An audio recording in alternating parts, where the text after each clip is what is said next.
Now your feet are going to go to the wall, and you're going to press the feet to the wall as you push back. So as you do that, you might find, like I have, that my t-shirt has crept up around my neck, so I'm going to have to just pull that up a little bit so that I don't get strangled by that. So you press to the wall so that the feet are against the wall, and you spread your toes. You'll take your belt. Now if you have a shoulder problem, you can take the arms wider than this. But if you don't have a shoulder problem,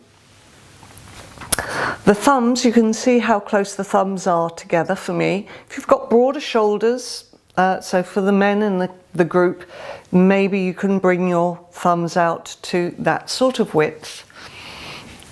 If you've got narrower shoulders than me because you're built on a smaller scale, then slightly closer together with the hands. Now you can see that I've put my arms down onto a bolster.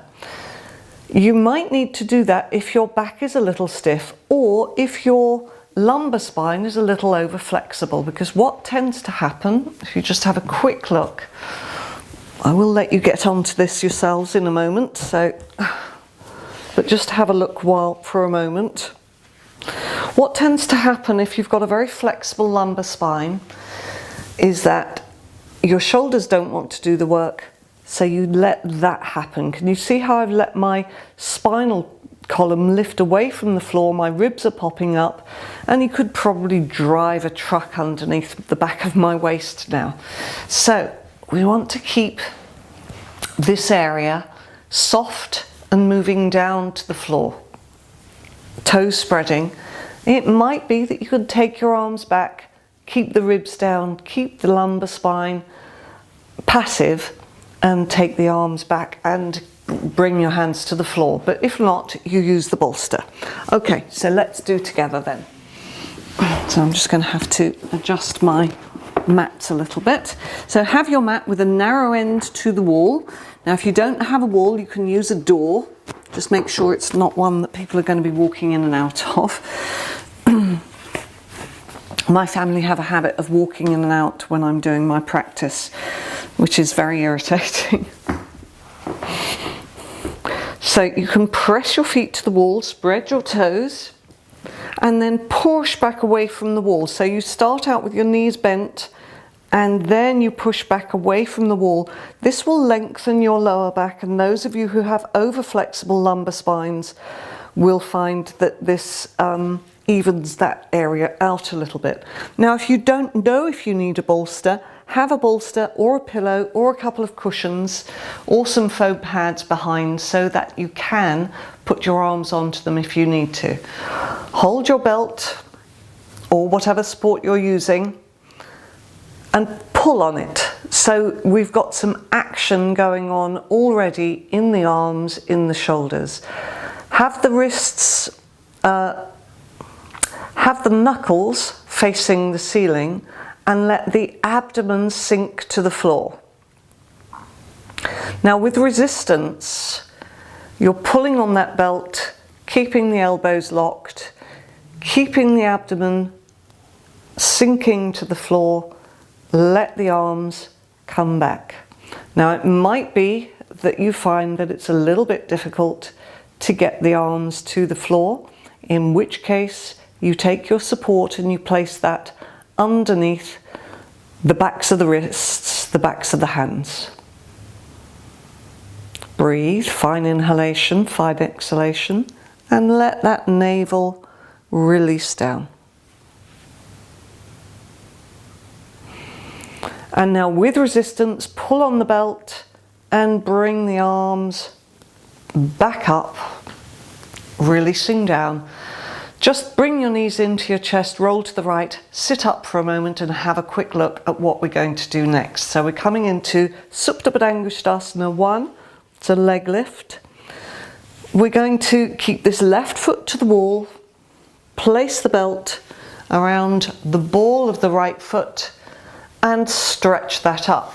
The important leg is actually your downward leg. You tend to get fixated on the upward leg, but don't. Focus on the downward leg. Keep the abdomen moving towards the floor, and then what I'm going to get you to do is hold the belt in your left hand with the right leg up and push your right hand into your right thigh, so you've got a resistance backwards with the right hand, and that right thigh bone is moving towards the wall. Let's do. So come back into your position again, bend your knees, feet flat to the wall, so heels into the wall, press back so that you're lengthening the lower back. Should feel as though it's pulling your trousers down a little bit. All right, that action, because we want to get the whole of the back pelvic area lengthening towards the wall. Bend your right knee in towards your chest, lift your head and place the belt around the ball of your right foot. Press your left foot to the wall and straighten your right leg. Now it might be that your right leg comes to 90 degrees or more, but it may be that your right leg is less than 90 degrees. In other words, the heel is closer to the wall than I was showing earlier. That's fine. If that's the case, you work like that, you just hold on to your belt. You have your leg at a slightly different angle, and that's absolutely fine, but you will be working harder than everybody else, so I don't want you to do the next action. The next action is for people who can get the leg to 90 degrees. You will hold the belt that is around your right foot with your left hand. You'll take your right hand, place it to the top of your right thigh and push with that right hand onto your right thigh bone to move it and lengthen the right buttock towards the wall. Keep your left leg strong and straight and move your left shoulder down towards the floor. Facial features soft. Release the leg, go to the other side. If you need to re-establish your lower leg, then do so by wriggling back in. Put the belt around the left foot, stretch it up. So have it around the ball of that left foot. Take the leg up. Now keep this right leg, the downward leg, strong and straight. Hold on to the belt with your right hand. So now your left hand is free and it's going to go against the left thigh. So pushing, same leg as hand pushing to the thigh. So you push into that leg to lengthen the left side waist, the left back pelvis towards the wall. Keep your right leg strong and straight. And remember, if you've got tightness in your hamstrings and the legs are low, don't worry about that action with the hands, because you're already doing a lot of work in this action if the hamstrings are tight. All right, release the leg down and just roll to the right. All right, so I'm just going to show you how this is going to work.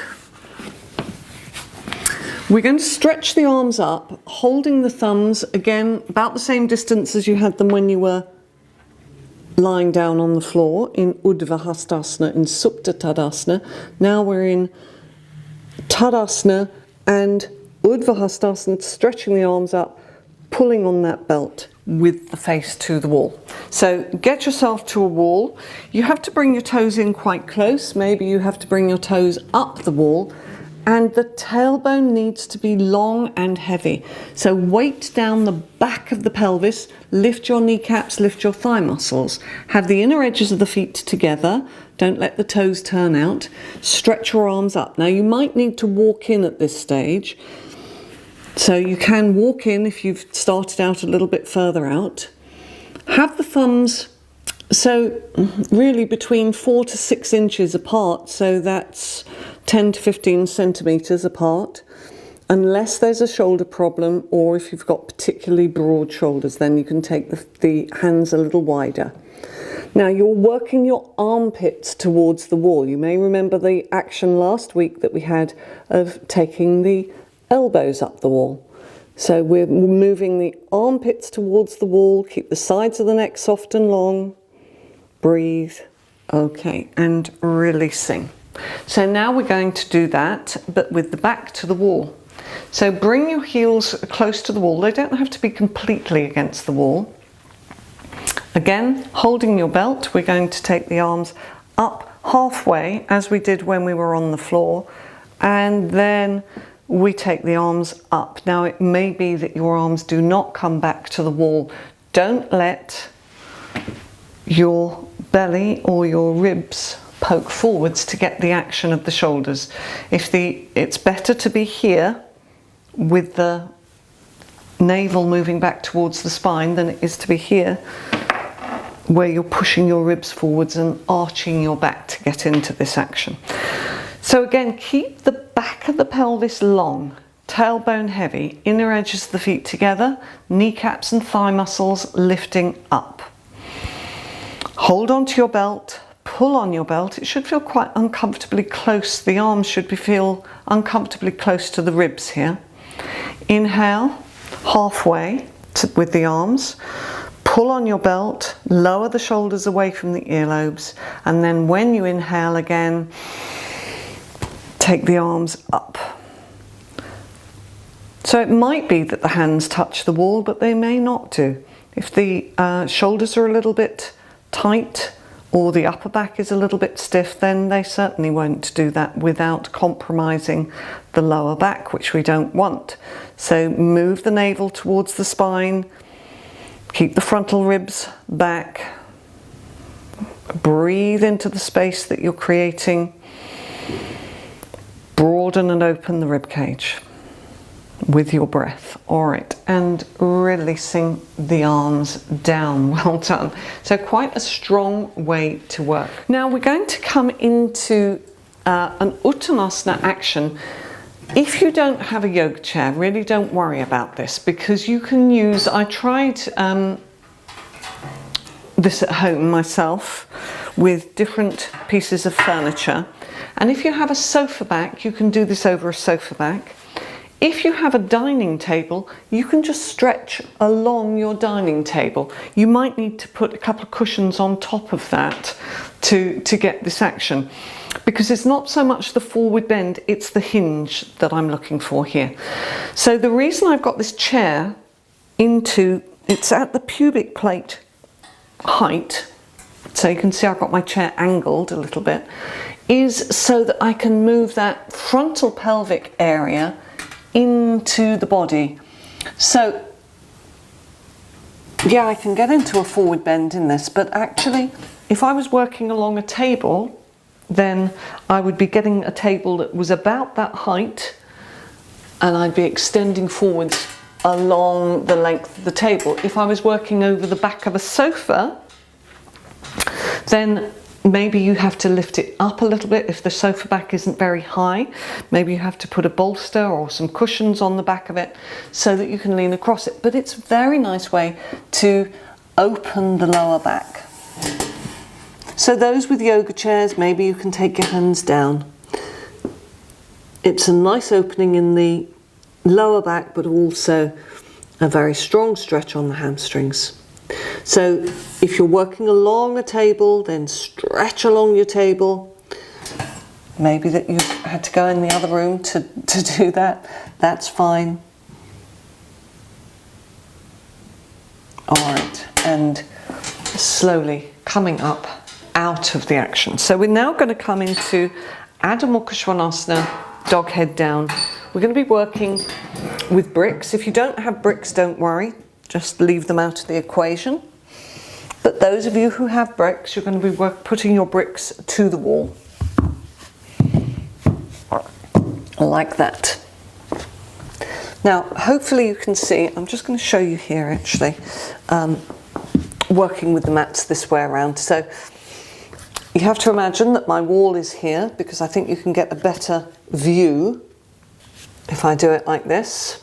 Okay, so my wall is there.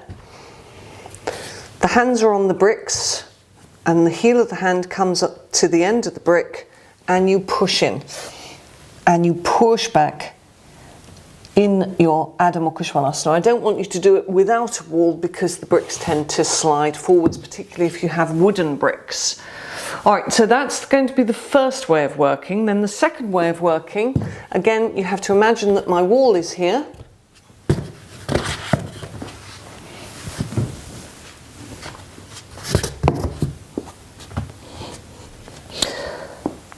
You're going to take your feet onto those bricks with the heels up the wall, hands come forwards, and then you start to scrape your heels down the wall. Okay, so let's do that together. Place your bricks to the wall. Move that out of the way so you've got a little better view, hopefully. Put your hands onto the bricks. Now, if you don't have bricks, don't worry, just place the hands to the floor. All right, it's not a problem if you don't. If you are working with bricks, maybe your thumb and little finger can come off the edge depending on the size of the brick, but you want the heel of the hand at the front edge of the brick and press down with the knuckles. Have the knees slightly behind the pelvis, tuck your toes under, have your feet hip width apart, and lift up. So be on the backs of the balls of the feet to start with, and press down with your knuckles, whether you're using bricks or whether you're just straight to the floor. Have the heels lifted to start with, lift your kneecaps, lift your thigh muscles, lift your frontal pelvic bones up. So get that weight in the tailbone, back of the pelvis moving backwards. So imagine that you're pushing the back of the pelvis back, back of the pelvis moving back, back of the pelvis moving back. Breathe. Fine inhalation, fine exhalation through the nostrils. Okay, releasing down. So now we're going to swivel ourselves around and put our feet onto those bricks. So lift the feet up onto the bricks, heels go to the wall. If you don't have bricks, that's fine. You can just take your feet to the floor and take your heels up the wall. Middle finger pointing directly forwards. Spread your fingers, press into your knuckles. Push back with the arms, and now see, can you scrape your heels down? Scrape your heels down. Lift your abdomen to your spine. Lift your frontal pelvic bones up. Breathe through the nostrils.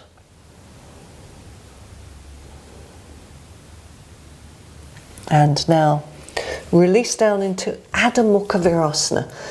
If this is difficult because of knee problems, then do the alternative pose seated onto a chair.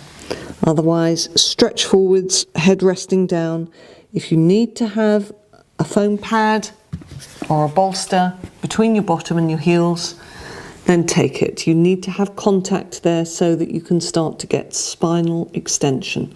Rest the head down either onto the floor or onto supports if your head doesn't reach the floor. So we're going to come into a Bharavajasana twist on the floor.